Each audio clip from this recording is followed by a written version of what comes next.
സഹോദരങ്ങൾ ആ തുക എന്നെ ഏൽപ്പിച്ചുവോ അത് ഞാൻ അവർക്ക് കൊടുത്തു തീർക്കുവോളം ഞാൻ കടക്കാരനാണ്. ഈ ഒരർത്ഥത്തിലാണ് പൗലോസ് ഞാൻ ജ്ഞാനികൾക്കും ബർബരന്മാർക്കും ബുദ്ധിഹീനർക്കും എല്ലാവർക്കും ഞാൻ കടക്കാരനാകുന്നെന്ന് പൗലോസ് പറഞ്ഞത്. അങ്ങനെയെങ്കിൽ എന്റെ പ്രിയരെ, എന്തുകൊണ്ട് ആ സുവിശേഷം ഓപ്ഷണൽ അല്ലാത്തത്? ഓപ്ഷണൽ അല്ലാത്തതിന്റെ ഒരു കാര്യം, ഈ ട്രസ്റ്റ് ദൈവം നമ്മളെ ഏൽപ്പിച്ചേക്കുകയാണ്. അത് കൊടുത്തു തീരുന്നത് വരെ നമ്മൾ ആരാന്നറിയാമോ? കടക്കാരാണ്. ഹല്ലേലൂയ. പൗലോസ് ഈ ഒരു ചിന്ത പല സന്ദർഭങ്ങളിലും തന്റെ ലേഖനങ്ങളിൽ താൻ വിശദീകരിക്കുന്നുണ്ട്.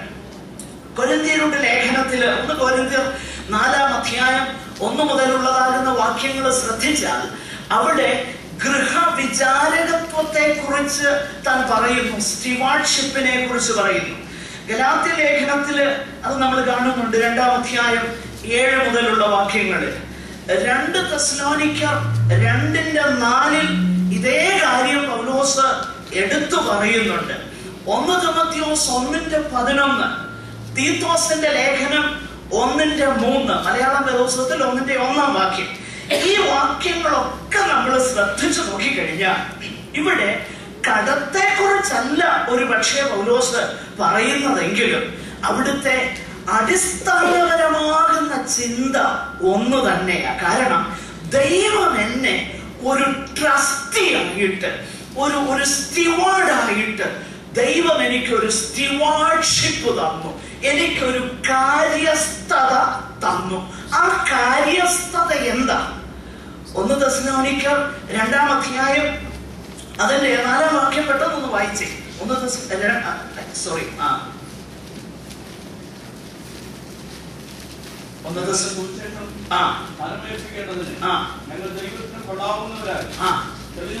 നോക്കുക, ദൈവം ഞങ്ങളെ എന്ത് ചെയ്തു? സുവിശേഷം ഭരമേൽപ്പിച്ചു. ഇത് തന്നെയാ പൗലോസ് ഞാൻ മുമ്പേ പറഞ്ഞ ആ വാക്യഭാഗങ്ങളിലെല്ലാം പറയുന്നത്. God has entrusted us with the gospel. ഞങ്ങളെ അത് ഭരമേൽപ്പിച്ചു. അങ്ങനെ ഞങ്ങളെ ഭരമേൽപ്പിച്ചിരിക്കുന്നത് കൊണ്ട് ഞങ്ങൾ എന്തായിരിക്കുന്നു? ഞങ്ങൾ കടക്കാരായിരിക്കുന്നു. പ്രിയമുള്ളവരെ, ഒരു പക്ഷേ നമ്മൾ പാർക്കുന്ന ഈ ദേശത്ത് പരസ്യമായിട്ട് നമുക്ക് ട്രാക്ട് കൊടുക്കാനോ അങ്ങനെ ഒന്നും ചിലപ്പോൾ കഴിയുന്ന വരികയില്ല. എങ്കിലും ഞാൻ വേറൊരു കാര്യം പറയാം. പൗലോസ് ഫിലിപ്പി ലേഖനത്തിൽ പറയുന്നത് എന്താണെന്നറിയാമോ? നിങ്ങൾ സുവിശേഷത്തിന് യോഗ്യമാം വണ്ണം നടക്കണമെന്ന് പറയുന്നു. അപ്പൊ സുവിശേഷത്തിന് യോഗ്യമായ നിലയിലാണ് നമ്മുടെ പെരുമാറ്റമെങ്കിൽ നമ്മിലുള്ള വ്യത്യസ്തത എന്തെന്ന് മറ്റുള്ളവർ ആരായുമ്പോൾ ഒരു പക്ഷേ സുവിശേഷം പറയുവാൻ അത് നമുക്ക് അവസരമായി വരും. അതുകൊണ്ട് നിശ്ചയമായിട്ടും we should watch how we live. നമ്മൾ എങ്ങനെയാ ജീവിക്കുന്നത് എന്നുള്ളത് നിശ്ചയമായിട്ട് നമ്മൾ നമ്മെ തന്നെ പരിശോധിക്കണം. അപ്പോൾ ഒന്നാമത് പൗലോസ് പറയുക, തന്റെ ആ ഈഗർനെസ്, താൻ ഒരുങ്ങിയിരിക്കുന്നു, താൻ ലജ്ജിക്കുന്നില്ല എന്നൊക്കെ പറയുന്നതിന്റെ കാരണമായി പൗലോസ് പറയുന്നു, എനിക്ക് അത് കടമ, അത് ഞാൻ കൊടുത്തു തീരുവോളം ഒരു വലിയ കടബാധ്യതയായി ശേഷിക്കുന്നു. ആകട്ടെ, നമുക്ക് മുൻപോട്ട് പോകാം. അടുത്ത വാക്യത്തിലേക്ക് വരുമ്പോൾ അതിന്റെ 16-ാമത്തെ വാക്യത്തിൽ 2-ാമത്തെ കാരണം പൗലോസ് പറയുകയാണ്. 2-ാമത്തെ കാരണം നാം ഇവിടെ വായിക്കുന്നത് 16-ാം വാക്യം. ദയവായിട്ട് വായിക്കാം.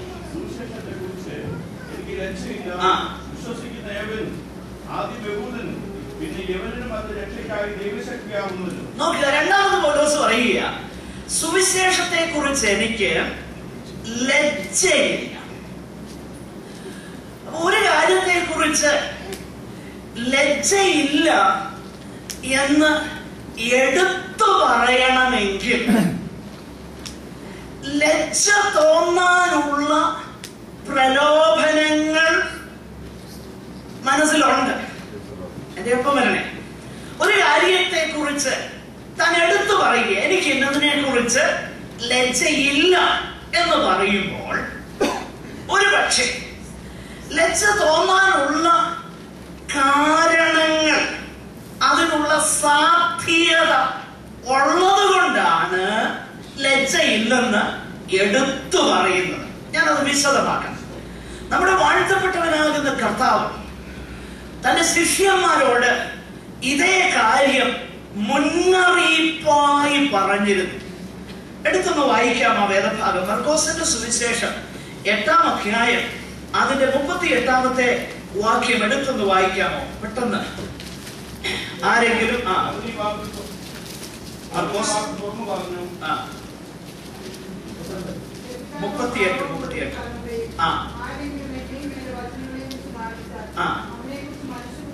നോക്കുക, ആരെങ്കിലും എന്നെയും എന്റെ വചനങ്ങളെയും കുറിച്ച് നാണിച്ചാൽ, നിശ്ചയമായിട്ടും നാണിക്കുവാൻ അല്ലെങ്കിൽ അത് കൺഫസ് ചെയ്യുവാൻ, ഏറ്റുപറയുവാൻ, സുവിശേഷം അറിയിക്കുവാൻ ഉള്ളതാകുന്ന ആ ലജ്ജ ഹൃദയത്തിൽ വരാൻ സാധ്യതയുണ്ട്.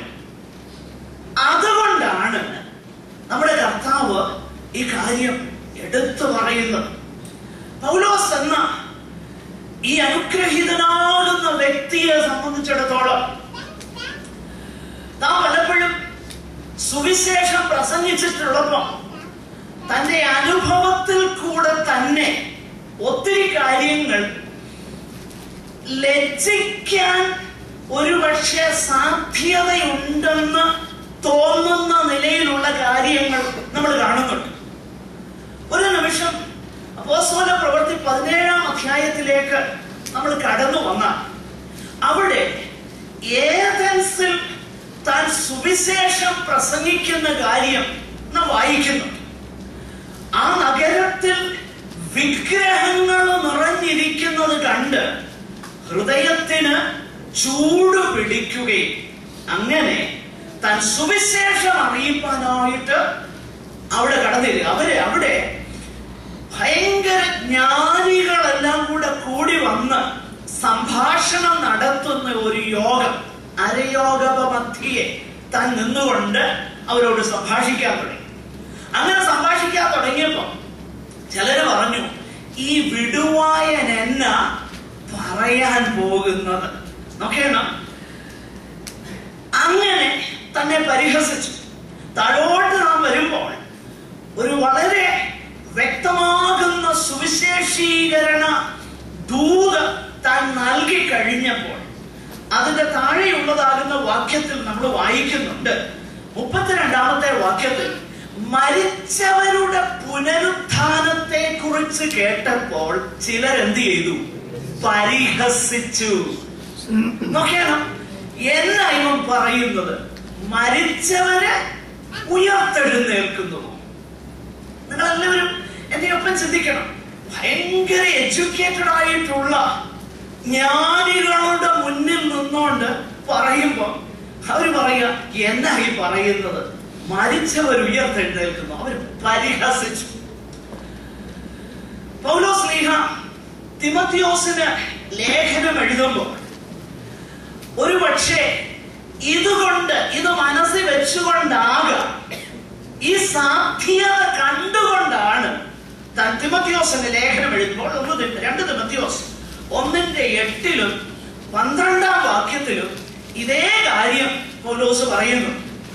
അതിന്റെ 2 തിമോഥെയോസ് 1-ാം അധ്യായം 8-ാം വാക്യത്തിലും 12-ാം വാക്യത്തിലും താൻ പറയുന്നുണ്ട്. എടുത്തവർക്കൊന്ന് വായിക്കാം പെട്ടെന്ന്.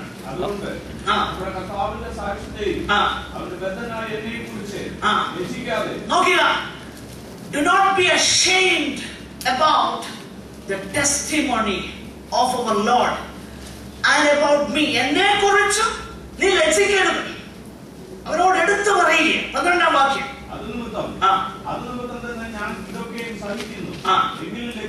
നോക്കിയ അത് നിമിത്തം തന്നെ ഞാൻ ഇതൊക്കെയും